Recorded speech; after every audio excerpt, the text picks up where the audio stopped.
Who is this guy so close to Raila? He was with Raila in India.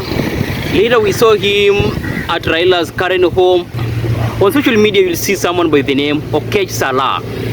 This guy has been so close to Raila. He is the one who shared photos of Raila in India. You know, they were at some point they were in a restaurant, at some point they were being chauffeured around.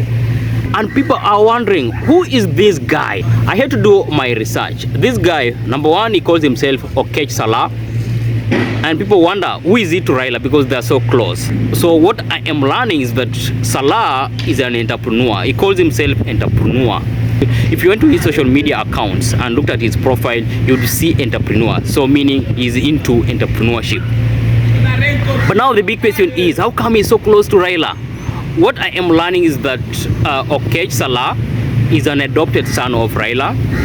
They have been very close. That closeness did not start today.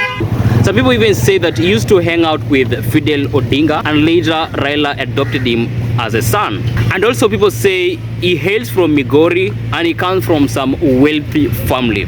So they have very, very strong ties with Odinga. You know, being an adopted son, then it makes sense. So in most cases, especially on private occasions, he would be there with the Baba. You know, they could have meals together, they could have drinks together, and all that. Also, there's an issue here that people need addressed. Salah was seen in Karen, you know, condoling with the Odinga family. And a day before or 2 days before, he was in India with Raila. And people wondered, how did he reach Kenya? Actually, in the propaganda that Raila died in Kenya, people have used that as an example. That, okay, we saw this guy in India, but all of a sudden, we're seeing him in Karen. People forget that this guy, when he was traveling to Kenya from India, he actually communicated to us about that. But immediately he arrived in Kenya, Raila passed on. So as obvious, when you come back home and that kind of bad news comes out, what do? You definitely stop what you're doing and go condole with people who are close to you. In addition, you would realize that Salah appears to be someone a little bit connected, because there's a photo of him with Farouk. So meaning, apart from being an adopted son to Raila or a close person to Raila, he's also active politically. And also on social media, you see him describe Baba as father, mentor, my teacher. So there's one thing you should just know, that all these politicians have a private life. Despite being public figures, they have a private life.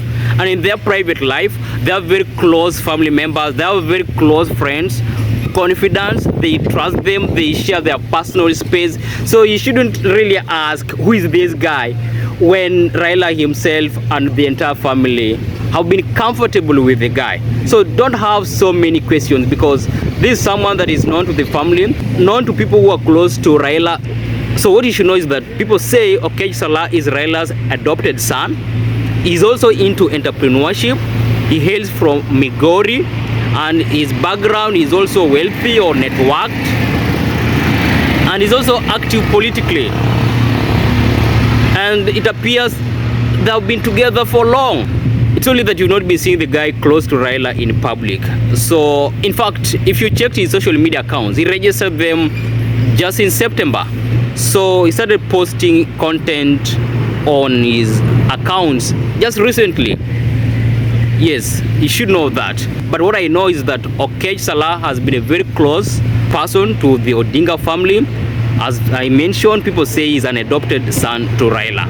So it makes sense to see him close to Raila, even at times when Raila was indisposed. So guys, stop creating propaganda and accept facts, embrace facts. When you don't know something, no need to propagate some lies. Instead, try to do some research to know what is happening. Find out, do some fact finding. That will help, and that will save you from propaganda. So Salah is a very close family member to Odinga, as you've seen in some of the photos and videos I've shared in this very video. Thank you guys.